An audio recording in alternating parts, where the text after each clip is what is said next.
우리가 이렇게 꿈에 그렸던 뭐 어떤 분들한테는 정말 간절한 희망사항이었을 수도 있죠. 이 주변에 투자하신 분들, 특히 원효로 지역이라든가 뭐 효창동이라든가 한강로라든가 뭐 서부이촌동이라든가 동부이촌동, 그리고 마포 지역에 있는 구축 아파트를 구입하신 분들한테는 어쨌거나 이 용산국제업무지구가 가장 큰 이슈일 거 아닙니까? 그죠? 지금 보시는 것처럼 대한민국의 실리콘밸리로 만든다고 합니다. 그러니까 판교를 여러분들 생각해 보시면 될 것 같아요. 판교 하나가 들어오면서 구성남 일대부터 시작해서 분당, 성남, 판교 일대, 그러니까 동남권, 경기도권 지역, 용인까지 포함해서 어마어마한 부가가치를 창출하고 판교는 강남과 어깨를 나란히 할 정도의 부촌이 만들어졌단 말이죠. 그런데 지금 이 용산국제업무지구는 판교 한 10개 들어온다고 생각하시면 되고요. 일단은 판교랑 약간 비교될 수는 없겠지만 뭐 굳이 비교를 한다면 보시는 것처럼 전체 부지의 50%가 녹지입니다. 그러니까 사방이 공원입니다. 그러니까 숲으로 둘러싸여 있는 초고층 빌딩이라고 생각하시면 되고요. 빌딩촌. 그러니까 이 안에서는 국제적인 비즈니스 타운이 만들어지는 거고, 뒤에 또 남산이 있고요. 우리가 이 조감도에서 눈여겨볼 건 뭐냐면 바로 요 라인입니다. 여기 지금 보시면 녹색으로 공원길이 만들어져 있잖아요. 이게 뭐냐면 여러분 철도예요. 1호선 철로. 그러니까 용산역에서 한강철교를 지나서 노량진으로 들어가는 이 철교가 위에를 이제 제 생각에는 한강철교를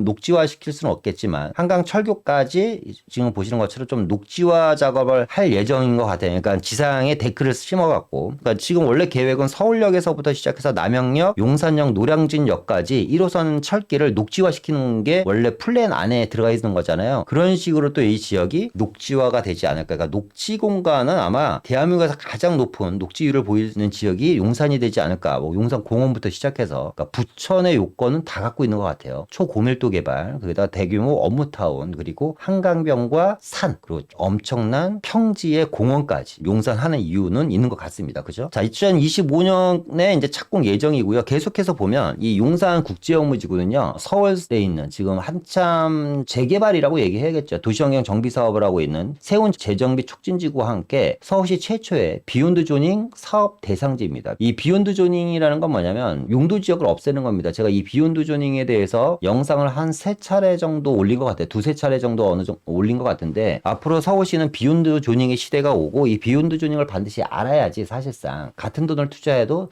높은 수익을 창출할 수 있다라고 좀 많이 말씀을 드렸었는데, 무슨 얘기냐면 이런 거예요. 우리가 이제 살고 있는 서울시라는 토지에는 1종, 2종, 3종 주거지역이 있고 준주거지역이 있고 상업지역이 있고 녹지지역이 있고 공업지역이 있고 중공업지역이 있단 말입니다. 서울시 안에는. 그런데 이 6, 7개로 구역이 나눠져 있는 용도지역 자체가 의미가 없어지는 겁니다. 그러니까 상업, 업무, 주거, 문화시설이 한 곳에 다 모여 있는, 그러니까 용도지역 자체가 없어지는 겁니다. 그러니까 여기는 뭘 지어도 상관이 없는 겁니다. 그리고 용적률을 1700%까지, 이 용산 국제업무지구 같은 경우는 초고밀도 복합 개발을 하는 지역이 바로 용산 국제업무지구와 세운 재정비 촉진지구입니다. 그래서 이제 덧붙여서 한마디 말씀드리면 충무로역 주변에 세운 재정비 촉진지구가 비욘드 조닝으로 앞으로 용산국제업무지구처럼 개발이 될 거예요. 그 지역도 녹지율이 엄청나고, 쉽게 얘기하면 삼성동 GBC 타운이 지금 건설되고 있잖아요. 영동도로 지하화 사업과 함께 복합 개발을 하고 있잖아요. 삼성동 GBC 타운 같은 업무타운과 그거와 유사한 거의 똑같은 개발 사업이 서울 구도심 어디서 세운상가에서 일어나고 있다라고 생각하시면 될 것 같습니다. 그래서 세운상가 주변에 그 남산 밑자락 같은 경우가 이제 그 이번에 서울시에서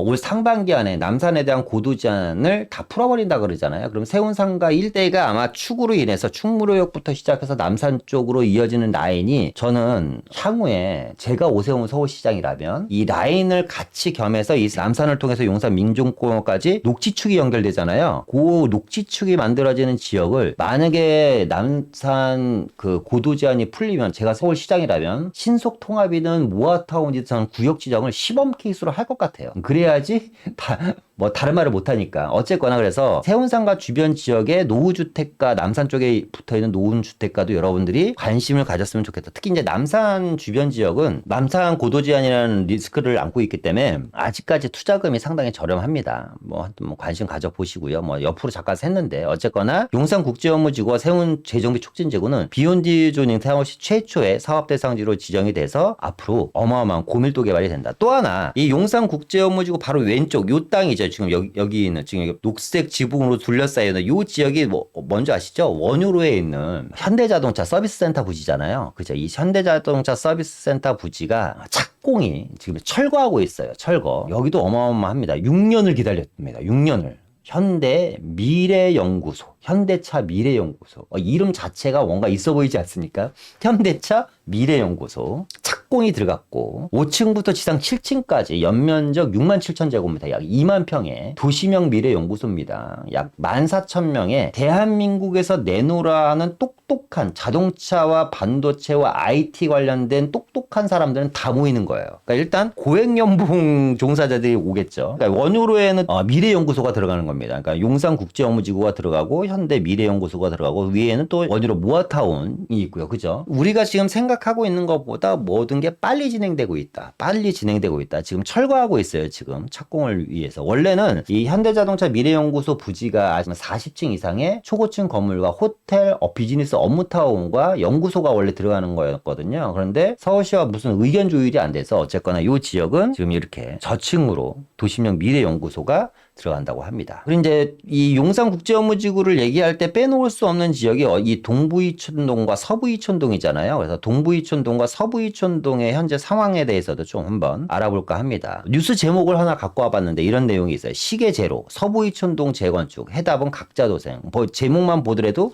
서부이촌동 좀 깝깝하다. 그죠? 이런 내용들인 것 같아요. 일단 서부이촌동은 중산 10원 특별계획구역이 있고 이촌동 10원 미도연립 특별계획구역이 있고요. 이촌 1구역 특별계획구역이 있습니다. 3개의 특별계획구역이 있는데 뭐 지도상으로 잠깐 한번 보면 뭐 위치는 기가 막히죠. 일단 지도상으로 보면 용산국제업무지구가 있고 이촌 1구역 같은 경우는 지금 대림아파트가 이제 막혀져 있죠. 대림아파트로 막혀져 있고 국제업무지구 초입이고 위치는 상당히 좋습니다. 그런데 이 이촌 1구역 같은 경우는 지금 단독주택 재건축이라고 얘기할 수 있겠죠. 빌라와 단독주택들이 있는 지역이고 아직 조합설립인가는 안 됐고요. 근데 여기 같은 경우는 이제 아킬레스건이 뭐냐면 앞에 대림아파트가 있다 보니까 그러니까 사업성이 아주 에이스하지도 않습니다. 여기 같은 경우는 23층 이상, 이 이촌 1구역 같은 경우는 아파트를 지었을 때 23층 이상이 넘어가야지만 대림아파트를 넘어서 한강 조망이 가능하다라는 좀 단점이 있다. 여기 아직까지 좀 의견 조율이 분분하다라는 게 있고 또 이쪽에 보면 이제 미도맨션이랑 시범아파트가 이제 함께 통합으로 이제 뭐 재건축 지금 뭐 준비를 하고 있고요. 가장 지금 이제 요즘 이슈화되는 게 이제 증산 시범아파트잖아요. 여기 같은 경우도 국제업무지구 바로 초입에 있고 국제업무지구 바로 초입에 있고 왼쪽에는 여기가 이제 현대자동차, 그죠? 바로 왼쪽에 현대자동차 보이시죠? 현대자동차 땅이 있고 오른 달에 넘어가면 또 여의도고요. 그죠? 위치 상당히 좋죠. 이제 이 중산 시범 아파트 같은 경우는 토지 소유주랑 건물 소유주가 틀리잖아요. 이 아파트를 소유하신 분들이 건물에 대한 소유권을 갖고 있고 토지는 서울시에서 갖고 있는데 지금 이 증산 시범 같은 경우는 뭐 시세가 좀 떨어져서 한 10억대? 11억대? 뭐 이렇게 왔다 갔다 하는 것 같아요. 근데 여기가 토지 매입비가 이제 별도로 들어갑니다. 지금 뭐 이 시범 아파트에 계신 조합원들 거의 80% 이상이 서울시로부터 토지를 매입해오자 우리가. 그래서 우리가 자체적으로 재건축하자. 왜? 토지 소유권이 없으니까 재건축하기가 힘드니까. 그래서 토지 소유권을 매입해 오는 걸로 조합원들끼리는 얘기가 어느 정도 마무리됐다고 합니다. 그래서 토지 매입비가 한 4억에서 5억 사이 한 4억 5천 정도 들어가지 않을까. 아직까지 이제 감정평가는 안 해봤지만 예상이 한 세대당 한 4억 5천 정도의 토지 매입비는 추가적으로 들어가야 된다. 이렇게 하더라고요. 여기서 잠깐 제가 눈여겨보는 지역은 또 여기에요. 보시면 잠깐 볼까요? 잠깐 지도상으로. 재미로 봅시다. 재미로. 재미는 아니죠. 돈과 연관된 얘기니까. 지금 보시는 것처럼 여기 국제업무지구가 있고 현대자동차 부지가 있고 증산 시범아파트 재건축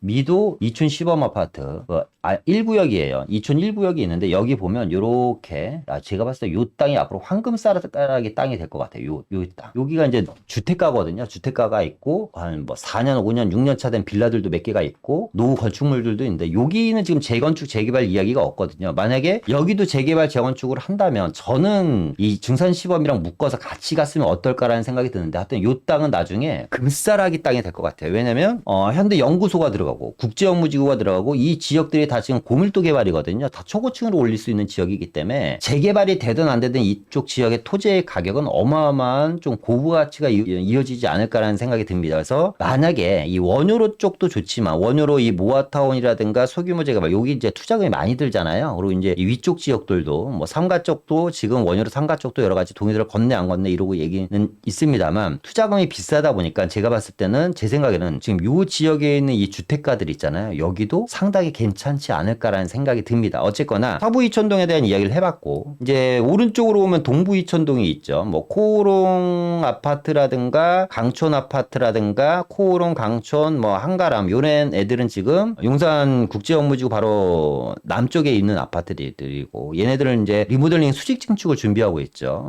여기에서 우리가 이슈 눈여겨볼 애는 한강맨션이죠. 이 한강맨션이 이제 이렇게 개발된다고 합니다. 68층 초고층. 이 한강맨션은 나중에 입주를 하게 되면 상징성이 어마어마해질 것 같아요. 68층 초고층이니까 아마 아파트 베란다에서 한강을 내려다보면 구름이 보이지 않을까. 한강이 보이는 게 아니라 구름이 보이지 않을까라는 생각이 들고요. 얘네가 원래 기존 35층까지 허가를 내줬었는데 이번에 68층까지. 어마어마하죠. 설계 변경을 지금 시작했고 35층일 때 1441가구였는데 이번에 1600가구로 층수가 2배 이상 올라가는데 어떻게 가구 수가 200가구밖에 안 늘어나지? 이렇게 생각하시는 분들도 계실 거예요. 조합원들이 완전 초대형으로만 가져간다고 합니다. 초대형으로만. 그러니까 큰 평수로 조합원들이 갖고 가다 보니까 가구 수 증가는 많지 않다. 그리고 68층으로 올라가면서 분담금이 많게는 한 3억에서 적게는 적어도 2억. 그러니까 최소 한 3억까지는 분담금이 많이 줄어들지 않을까라는 생각이 듭니다. 어쨌거나 바로 옆에가 뭐예요? 그 이촌동에 있는 그 56층짜리 아파트 뭐였죠? 첼리투스죠. 첼리투스 이제 56층이 이제 제일 높았었는데 68층으로 올라가다 보니까 이 이촌동 같은 경우도 어마어마해지지 않을까라는 생각이 들고요. 지금 이제 뭐 왕궁 아파트 같은 경우와 이제 상밍 맨션 얘네들도 이제 같이 재건축을 준비 중이고 그리고 이제 신동아 아파트도 있죠. 지금 뭐 나름대로 이제 잘 진행하고 있는데 왕궁 아파트 같은 경우는 이제 공공재건축으로 진행을 하다 보니까 지금 반대가 좀 많은 걸로 알고 있습니다. 그러니까 공공재개발이 아니라 공공재건축. 그래서 공공재건축 철회해달라라고 지금 얘기를 하는 것 같고 지금 이제 공공재개발이라든가 공공재건축으로 지정된 곳들이 다 신속통합으로 바꿔달라 뭐 이렇게 지금 얘기들을 많이 한다고 합니다. 근데 어쨌거나 그런 식으로 진행되다 보면 이 동부이촌동도 초고층, 서부이촌동도 초고층 그리고 이 용산국제업무지구가 개발되고 또 이제 이 어린이날 이번에 맞춰서 드디어 용산공원이 지속적으로 이제 부분 개방이 계속되고 있잖아요. 그래서 용산이라는 지역의 가치는 오늘보다 내일이 더 높지 않을까라는 생각이 들고 그러니까 괜히 용산 하는 게 아니다. 그렇죠? 상당히 미래가치가 높은 것 같습니다. 어쨌거나. 안녕하세요. 부동산 경제학 TV의 황현입니다. 더 많은 부동산 정보와 매주 수요일에 하는 더 라이브를 놓치고 싶지 않으시다면 오른쪽에 구독 버튼을 눌러주시면 고맙겠습니다. 항상 황현의 부동산 경제학 TV를 시청해 주셔서 고맙습니다.